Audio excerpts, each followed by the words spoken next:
Hello, Bay Broncos. It is February 21st, 2020, and I am Mrs. W, the principal. And today I'm going to be reading an excerpt or a couple excerpts from a book called Young, Gifted, and Black by Jemison. But first, it's been the last of our 2 4-day weeks in a row here at Bay. We had a nice week. On Wednesday, we had family stories in the morning with Miss Sonia, which is always amazing. And then on Thursday, we had spring pictures. Everybody was so dressed up and cute. So that was fun to see. And then today we had an earthquake drill, duck and cover. So we all know what to do in case of an earthquake. Next week, this is very important. Everyone gets out at 1:30. Kindergarten and TK, all of the days are early days.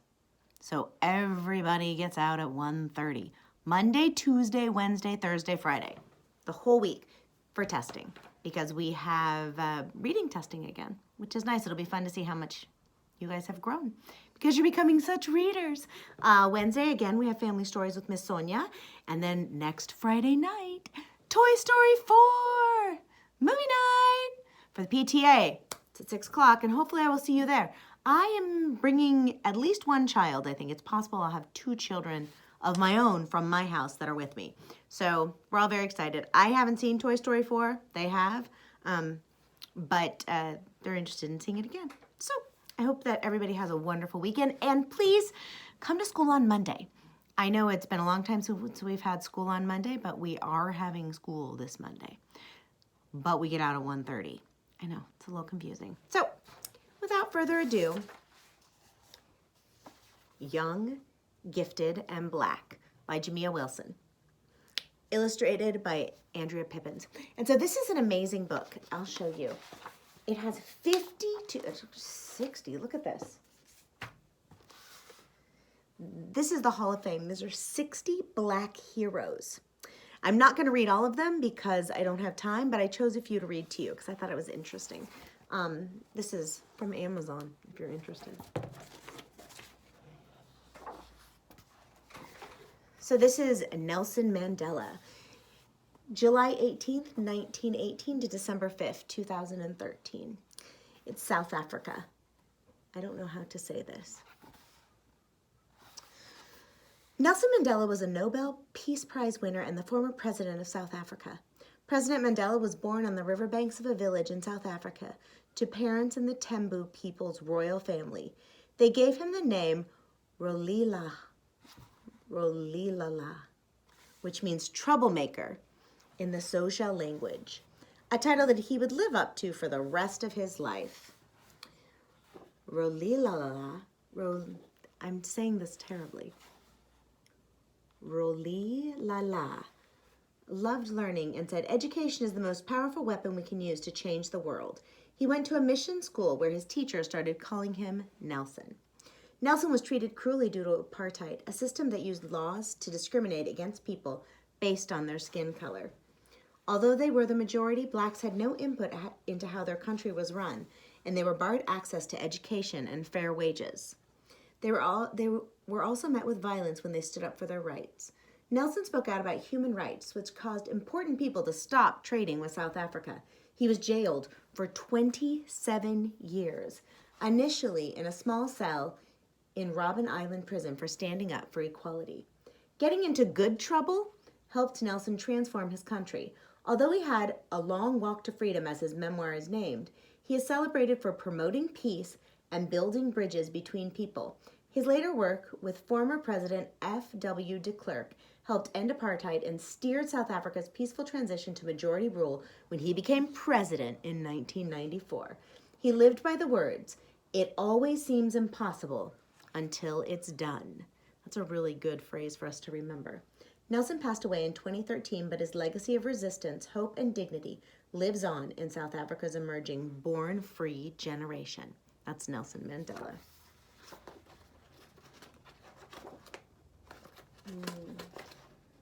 And look at this one. This is Mae Jemison, October 17th, 1956, Dakota, Alabama, USA. Astronaut Dr. Mae C. Jemison was the first African-American woman to travel in space. May set her sights on the stars early on. She was a curious child raised by a carpenter and a teacher in Alabama and Chicago. When she wasn't hard at work studying, she was dancing, acting in plays, and reading about science. May was fascinated by astronomy and the workings of the human body. Her childhood interest in science and biomedicine led her to study biochemical engineering at Stanford University and later to become a doctor for the Peace Corps in Sierra Leone and Liberia. May said, "I always knew I'd go to space," and she pursued this lifelong dream when she returned to the U.S. She applied for NASA's astronaut training program and became the first African-American woman in their space program in 1987. In 1992, she soared to even higher heights as the first African-American woman to travel in space. That's Mae Jemison. I think it's Decatur, Alabama. Hussein Bolt, August 21st, 1986, Sherwood Content, Jamaica. Hussein Bolt is a world record-breaking sprinter and the fastest human alive. That's a really cool title to have, right? Fastest human alive. Before 8-time Olympic champion Hussein St. Leo Bolt became known as the Lightning Bolt, he was born to grocery store owners in the small town of Sherwood Content, Jamaica. When Hussein and his siblings weren't helping at the store, they followed their athletic parents' footsteps by running, playing cricket, and playing football. When Bolt began to outpace his mother and father aged 10, they supported him by growing yams to fortify his body. Powered by a yam-fueled Jamaican diet and a zest for sports, Bolt began outrunning his classmates.